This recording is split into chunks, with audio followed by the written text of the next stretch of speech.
Today we will be talking about ISRO, that is Indian Space Research Organization.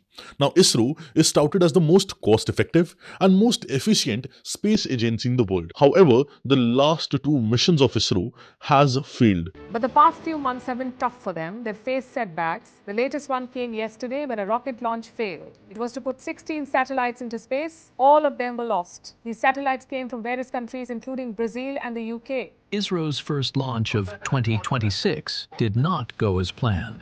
उपलब्ध नहीं हो रहे हैं 2 1 0 that's 139 motor and When close to the end of the first stage, we were seeing some disturbance in the vehicle, and there was a deviation in the path of the vehicle, and the mission could not proceed in the expected path. The mission was meant to be a comeback for PSLV, known as ISRO's workhorse rocket. On both instances, ISRO lost $1 million satellite meant to serve national security purposes.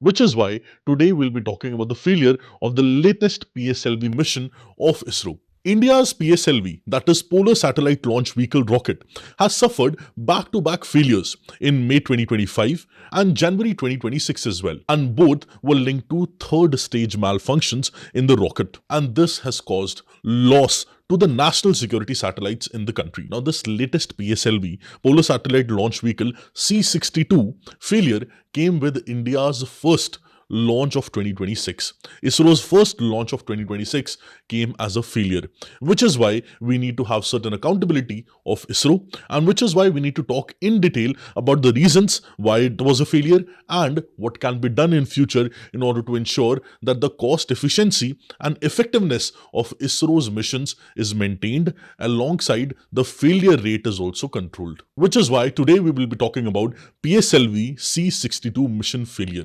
Hello, my name is Preetpal Singh and you're watching Perspective.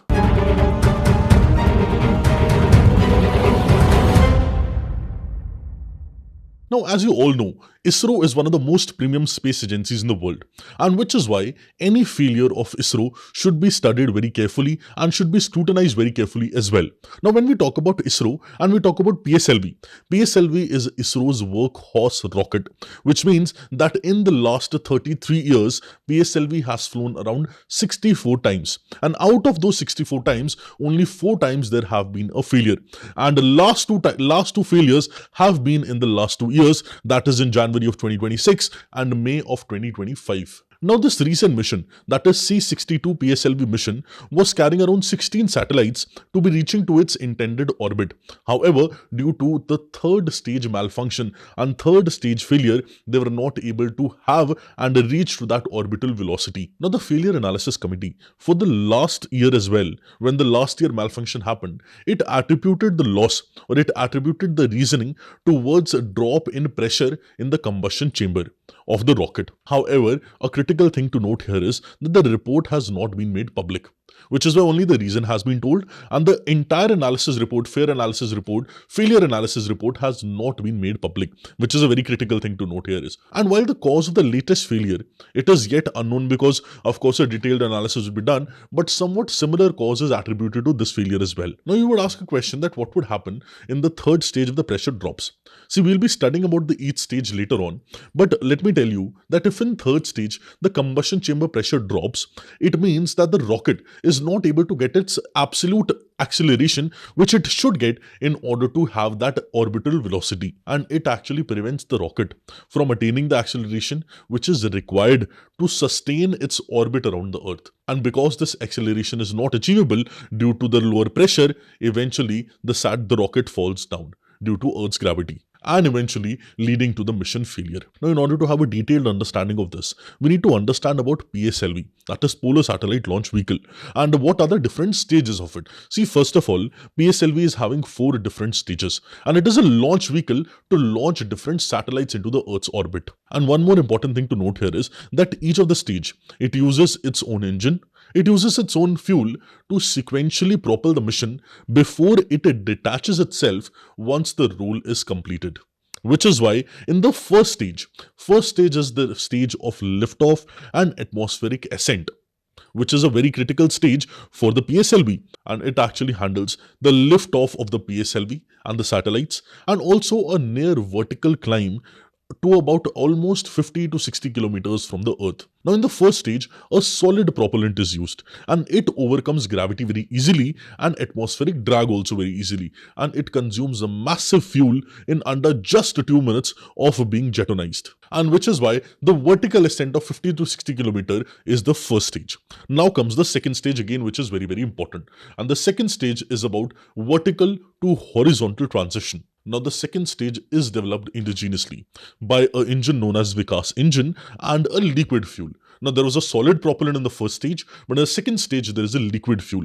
And the second stage continues the ascent of the PSLV while building a horizontal velocity as well. So, initially, there is a vertical velocity, then horizontal velocity is created in the second stage, and it takes the rocket to roughly around 220 to 250 kilometers from the Earth's surface. That is to that altitude, and it accelerates to about 14,000 kilometers per hour. That is actually the speed to which the PSLV is accelerated to in the second stage, and it significantly reduces the overall mass. And after this, very quickly comes the third stage, which is the stage of rapid acceleration. Now, in this particular phase, the PSLV, that is the vehicle, it moves almost entirely horizontally to the suborbital path. And also in this stage, that is the third stage, there is solid fuel which is used. So burning the solid fuel, the third stage rapidly accelerates the rocket again to orbital speeds of around 26,000 to 28,000 kilometers per hour, which is more than the speed which we saw in the second stage. Now at this stage, the speed is very important because it is very crucial for the vehicle to have this much speed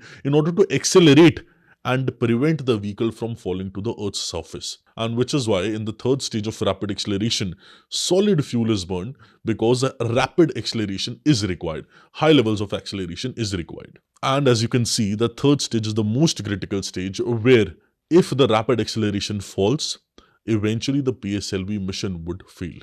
And this is what we have seen in the last PSLV mission and probably in this PSLV mission as well. But PSLV mission is also having a fourth stage, which PSLV missions have completed earlier multiple times. And this fourth stage is of precise orbital insertion.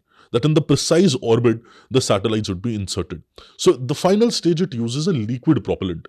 And liquid propulsion is used to precisely place the satellites into their designated lower Earth orbits, where they are designated to be, and it is between 250 and 2000 kilometers. Now, once the payload deployment is completed, all the stages one by one are separated, having fulfilled their own roles, and eventually the satellites are placed in the orbit and the mission is deemed to be accomplished. Now, amongst all the stages, what you can very clearly witness and very clearly see is that this third stage is the most delicate and most important one. Now, if the rocket fails to achieve that required acceleration and velocity which is required at the third stage, it cannot sustain in the orbit, and which is why it is pulled back by the Earth's gravity, as which was seen in the PSLV-C61, which was the failure of the last year.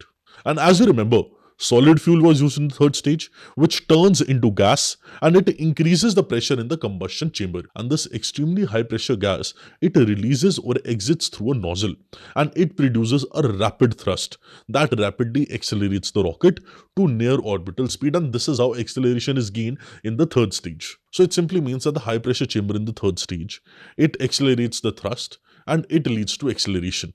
And any pressure drop due to any of the leakages or any other faults, it reduces the pressure and eventually it reduces the thrust, preventing the launch vehicle and the rocket to attain that speed which is needed to maintain the orbit.